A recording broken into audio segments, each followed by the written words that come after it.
Travaille bien à l'école et tu réussiras dans la vie. C'est vraiment une phrase de con ça.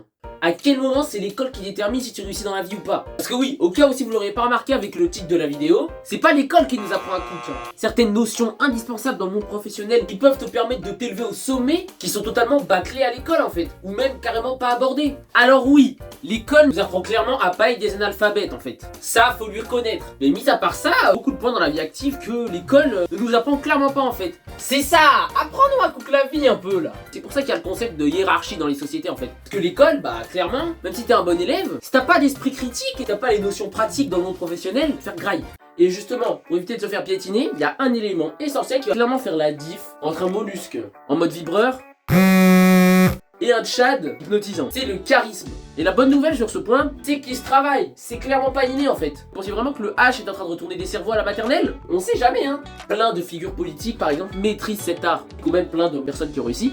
Le facteur principal de la réussite, c'est parce qu'ils maîtrisaient le charisme. Ils attiraient l'attention en fait. C'est simple, quand on posait les yeux sur eux, on était en mode freeze, on pouvait plus détacher.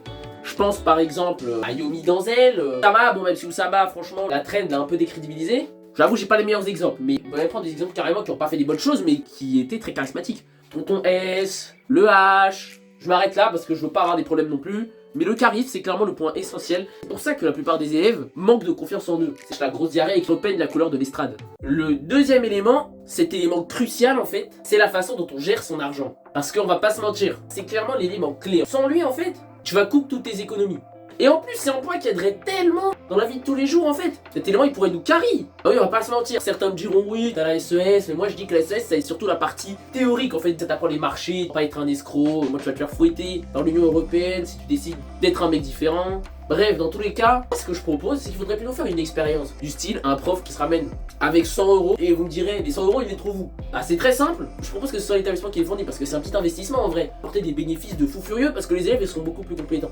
Les élèves pourront plus facilement conserver leur argent en donnant 10 € par exemple à chaque élève et en essayant de voir où est-ce qu'ils les ont dépensés pendant la semaine. Ça permettra justement d'avoir la notion de dépense. Bah oui, parce que on va pas se mentir, hein, toi derrière ton écran, je suis sûr que tu claques tout dans un bon fast-food. Hein. Ou même pour te divertir avec des jeux. Ah, quelle futilité! C'est quoi ce discours de daron? En mode tu veux qu'on s'en aide dans la crypto? C'est pas le bon plan hein. J'ai clairement pas dit que j'étais mieux en fait. Ouais c'est ça, rattrape-toi. Troisième élément est très sous-estimé. Mais c'est clairement lui qui va te permettre d'établir un réseau. Et même de te faire valoriser dans une conversation. Franchement on peut pas se permettre de passer à côté. C'est la culture générale. Faut qu'il y ait une matière qui s'appelle culture générale. Au lieu de nous taper art plastique là pour faire comme le H ou musique en mode on pète dans une flûte, on va où comme ça? À partir du moment où tu connais pas le Roi Lion, tu pars sur de mauvaises bases en fait. Pour les gens qui disent que oui, clairement la culture G ça va être chiant, c'est débile à travailler. Bah oui totalement, et alors? Sortir les doigts du cul au bout d'un moment. Là j'ai le papier simplement, et dégainer les journaux. Mais bon, après j'avoue il y a mieux comme perspective, hein. On peut s'informer via les réseaux, mais bon. Si t'es un bandeur de papier, cette méthode est clairement faite pour toi. Le quatrième point est clairement le plus contradictoire de la vidéo en fait. Les profs n'arrêtent pas de nous répéter sans arrêt de bien gérer notre temps, de bien réviser, d'être bien organisé, mais ils nous apprennent pas comment faire. Alors je veux bien qu'il y ait certains qui fassent des efforts, mais il y en a d'autres, ils te lâchent à poil dans la nature. C'est aberrant. On est au degré 0 de l'effort là. Franchement ce point là il sert partout. Ça te facilite clairement la vie en fait. Et personne ne nous enseigne. Ça c'est parce que les profs veulent se sentir supérieurs en fait. Ils adorent nous voir patauger. Alors je veux bien que ça dépend des gens, au moins donner un petit aperçu. Faire croquer quoi. Cinquième point, le mindset en fait. On peut clairement pas faire sans. C'est ça qui a permis à des personnes de s'élever au sommet. Aux États-Unis par exemple, comme notre petit Elon Musk, qui fait des dingueries sur Twitter, mais qui avait le bon mindset. Et c'est le cas en fait de toutes les personnes qui ont réussi. Et l'école ne nous apprend clairement pas à en avoir un bon. Parce que du moment où c'est un type qui gagne 2000 € par mois qui t'apprend la vie, faut se poser des questions. Faut pas s'étonner si on devient pas trillionnaire. Hein. Nous on est des mecs différents, on rentre pas dans les casiers. Parce que franchement, pas en train de cracher sur les profs, hein, mais ils font clairement pas le taf. Hein. Dans le mindset et même dans la confiance en soi, dans les décisions, savoir s'imposer, savoir affirmer ses idées, on ne nous l'apprend clairement pas en fait. C'est comme si elle essayait de foutre plusieurs lions dans une cage en essayant de voir lequel va devenir le chef de la meute et soumettre les autres.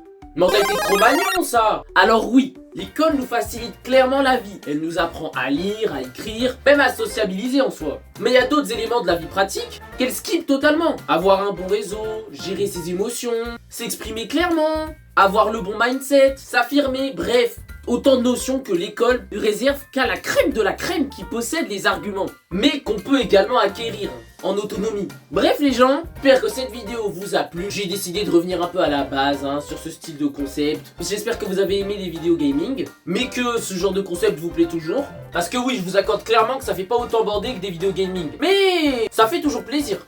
Y'a que toi que ça fait bander. Hein. N'hésitez pas à m'en faire part en commentaire. Portez-vous bien et d'ici là, moi je vous dis à la prochaine.